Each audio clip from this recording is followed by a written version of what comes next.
testified yesterday during your direct examination that you were part of the team that audited the OVP and DepEd confidential funds. Is that correct? Hindi po team kasi ako lang po yung nag-evaluate ng documents. Ay, ikaw mismo, basically nag-evaluate ng documents. Tama po ba? Yes po, sir. Okay, just so maintindihan lang namin how ICFAO conducts its audit. Yung mga auditors po ba, do they go to the field and observe itong mga confidential operations in person, or? Since what we do po is compliance audit, we base our audit on the documents being submitted to the ICFAO.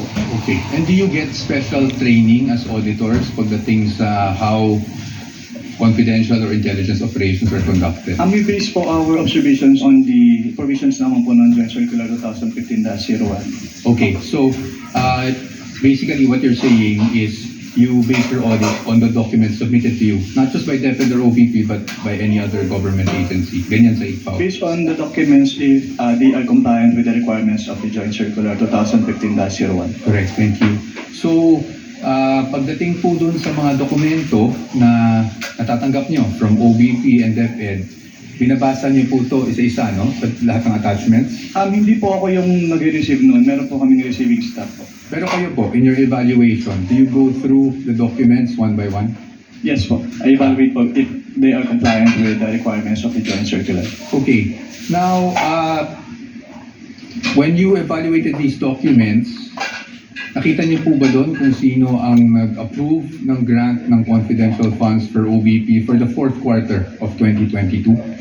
Nakita ko po dun sa disbursement voucher po na si ASEC Limuel G. Ortonio po. No, I mean the grant. Kasi wala po sa GAA yung OVP confidential funds for 2022 eh.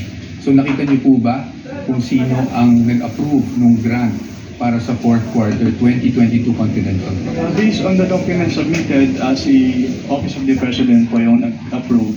That's correct. Opo, Office of the President. Pagdating naman po sa OVP 2023 confidential funds, yun po ay nasa General Appropriations Act. Do you confirm that?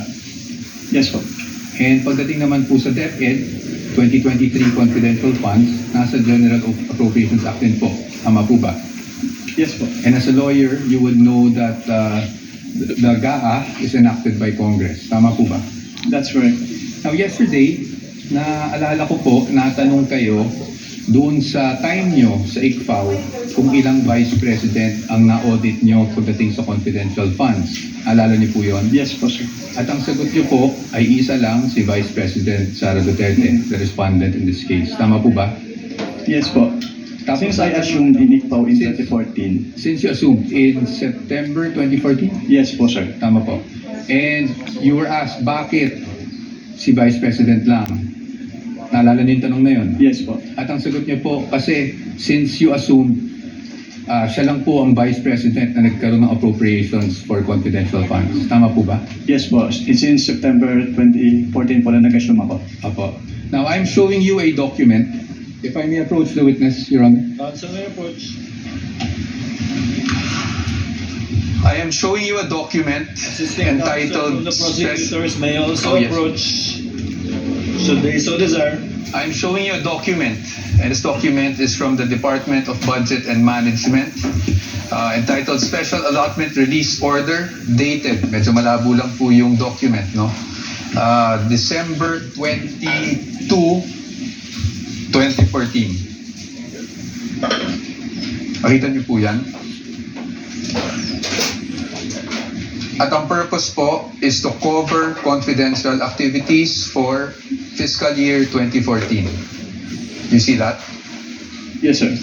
And nung December 22, 2014, nasa ICFAO na po kayo. Tama po ba? Anong period po yan, sir? We have a clear here po. Date of issue, December 22, 2014. Yes po, nasa ICFAO po. Tama po ba? Mm. At hindi po si Vice President Sara Duterte ang Vice President ng mga panahon na yun. Tama po ba? Yes po. Pero na-liquidate po ba yan? That's the question. That's the question to ICFAO actually because yun po yung, ang pinapakita ko lang sa inyo is nagkaroon po ng confidential funds ang Office of the Vice President noong 2014 issued December 22, 2014. Based on that document po, Meron. Meron. You confirm.